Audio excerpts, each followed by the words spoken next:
Vellore MP கதிர் ஆனந்திடம் அமலாக்கத்துறை அதிகாரிகள் மீண்டும் விசாரணை மேற்கொண்டுள்ளனர். சென்னையில் உள்ள அமலாக்கத்துறை அலுவலகத்தில் இரண்டாவது முறையாக ஆஜரான கதிர் ஆனந்திடம் விசாரணையானது மேற்கொள்ளப்பட்டு வருகிறது. ஏற்கனவே கடந்த 22ஆம் தேதி கதிர் ஆனந்திடம் விசாரணை நடைபெற்ற நிலையில் மீண்டும் இன்றைய தினம் அமலாக்கத்துறை தனது விசாரணையை தொடங்கியிருக்கிறது. அண்மை செய்தியாக நாம் பார்த்து வருகிறோம்.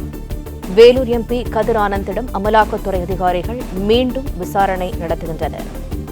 கடந்த முறை நடைபெற்ற விசாரணையின் போது அதிகாரிகள் கேட்ட ஆவணங்களுடன் கதிர் ஆனந்த் மீண்டும் அமலாக்கத்துறை அலுவலகத்தில் ஆஜராகியிருக்கிறார். கூடுதல் தகவல்களை எமது செய்தியாளர் கதிரவன் வழங்க கேட்கலாம். கதிரவன், வணக்கம். கதிர் ஆனந்திடம் மீண்டும் அமலாக்கத்துறை விசாரணை தொடங்கியிருக்கிறது. விவரங்கள் என்ன? தமிழக அமைச்சர் துரைமுருகனின் மகனும் எம்பியுமான கதிர் ஆனந்த் அவர்களுக்கு தொடர்பான இடங்களில் அமலாக்கத்துறை அதிகாரிகள் கடந்த 3ஆம் தேதி 3 நாட்கள் தொடர் சோதனைகள் நடத்தி பல்வேறு ஆவணங்களை கைப்பற்றினார்கள். குறிப்பாக காட்பாடி உள்ள எம்பி கதிர் ஆனந்தின் வீடு, அவருடைய கல்லூரி, பொறியியல் கல்லூரி மற்றும் பூஞ்சோலை சீனிவாசன் என்பவருக்கு சொந்தமான இடம் உள்ளிட்ட 8 இடங்களில் அமலாக்கத்துறை அதிகாரிகள் தொடர்ந்து சோதனையில் ஈடுபட்டார்கள்.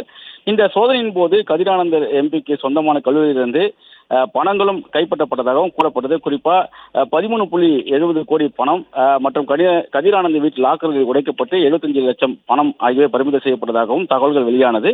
மேலும் கல்லூரியிலிருந்து ஹார்ட் டிஸ்க், பென்டிரைவ்கள் உள்ளிட்ட டிஜிட்டல் ஆவணங்கள் மற்றும் பல்வேறு சொத்து ஆவணங்கள் ஆகியவையும் பறிமுதல் செய்யப்பட்டன. எம்பி கதிர் ஆனந்த் தொடர்புடைய சொத்துக்கள் குறித்த விவரங்களை அதிகாரிகள் திரட்டி வருவதாகவும் அமலாக்கத்துறை அதிகாரிகள் தகவல் தெரிவிக்கும் நிலையில் கடந்த 22ஆம் தேதி கதிர் ஆனந்த் அவர்கள் அமலாக்கத்துறை அலுவலகத்தில் நேரடியாக ஆஜராகி அவர்கள் கேட்ட கேள்விகளுக்கு பதிலளித்து சுமார் 10 மணி நேரம் விசாரணைக்கு பின்பாக விடுவிக்கப்பட்டார். இந்த நிலையில தற்போது மீண்டும் அவர் அமலாக்கத்துறை அலுவலகத்தில் ஆஜராகி இருக்கிறார். அவரிடம் 1.5 மணி நேரமாக விசாரணையானது நடைபெற்று வருகிறது.